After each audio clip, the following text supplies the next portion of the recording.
Baghdad کے ایک درویش عالم تھے، تو وہ جب بھی نماز پڑھاتے نا تو کسی تاجر کی 2 بیویوں کے بارے میں دعا مانگتے۔ نماز پڑھاتے تو کہتے اللہ اس تاجر کی 2 بیویوں کو اپنی خاص رحمتیں عطا فرما۔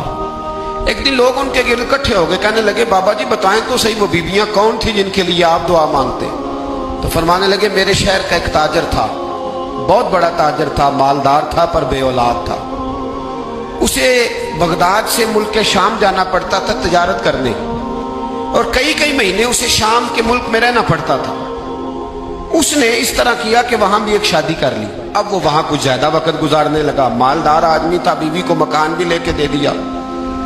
اب وہ دیر سے آتا واپس، اور جب آتا بھی تو اس کے وہ والے انداز نہ ہوتے جو پہلے ہوا کرتے تھے۔ اب بیوی سے بڑا جاسوس بھی کوئی نہیں ہوتا، اس کو تو پہلے ہی پتہ چل جاتا ہے کہ ماجرا کیا ہے، اسے بڑی خبر ہوتی ہے۔ وہ کہنے لگی اب کہ جب آتا جاتا ہے تو اس کے حالات کچھ بدلے سے ہیں، ماحول کچھ اور ہے۔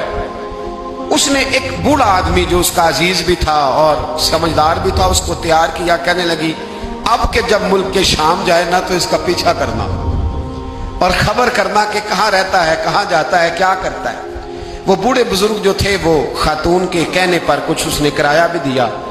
وہ اس تاجر کے پیچھے گئے اور واپس آ کے خبر دی۔ کہنے لگے کہ یہ تو 2-3 سال بیت گئے، اس نے وہاں بھی شادی کی ہوئی ہے، تجھے بتایا ہی نہیں۔ بیوی بڑی سمجھدار تھی، حوصلہ مند، زیرک، اس نے شور نہیں مچایا۔ اس نے کہا کہ میں نا اب جب آئے گا نا تو طریقے سے بات کروں گی اور پوچھوں گی کہ ایسا کیوں کیا۔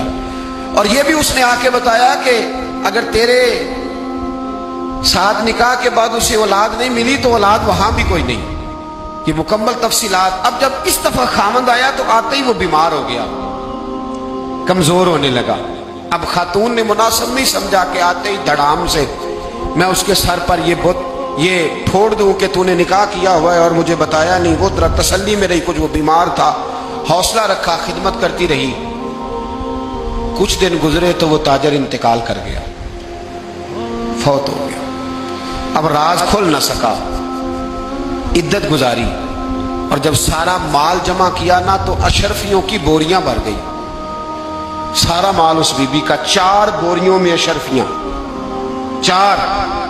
یہاں تو پیٹ کا دوزخ ہے، معاذ اللہ، بھرتا ہی نہیں۔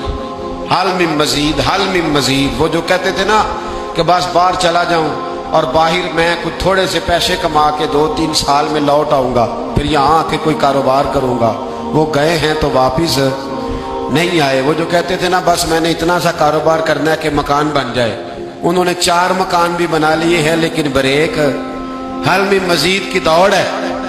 اب 4 بوریاں اس عورت نے چھپائے رکھی۔ کوئی بندہ نہیں جانتا بغداد میں کہ ملک کے شام میں تاجر کی دوسری بیوی بھی ہے۔ جب وہ فارغ ہوئی تو اس نے اس بوڑھے جاسوس کو پھر بلایا اور 2 بوریاں اونٹ پہ رکھی، خود بھی ساتھ بیٹھی اور ملک شام گئی۔ اللہ اکبر۔ وہ بزرگ کہتے ہیں میں ایسے ہی نہیں دعا کرتا۔ اس کو جا کے کہنے لگی میں اکیلی وارث نہیں ہوں، آدھے کی وارث تو بھی ہے۔ میں اکیلی وارث نہیں، یہ تقسیم وراثت ہے، آدھی کی وارث تو بھی ہے، تو رکھ اپنے پیسے۔ مجھے پتا ہے اس نے نکاح کیا تھا پر مجھے بتایا نہیں تھا، تو رکھ اپنے پیسے، میں تجھے دے رہی ہوں، آدھے تیرے ہیں آدھے میرے ہیں۔ اس نے نظر اٹھائی تو رو پڑی، کہنے لگی نہیں اب یہ سارے تیرے ہی ہیں۔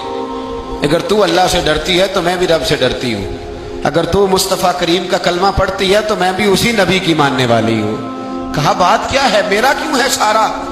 تو وہ خاتون کہنے لگی وہ 2-3 سال سے میرے ساتھ نکاح تھا اور اس نے بتایا تھا مجھے کہ میری بیوی بھی ہے، اور میں غریب تھی تو میرے والدین کو بھی بتایا تھا کہ میری دوسری شادی ہے۔ یہ مکان اس نے مجھے لے کے دیا تھا، میرے تمام اخراجات وہ پورے کرتا تھا، نان و نفقہ کا خیال رکھتا تھا۔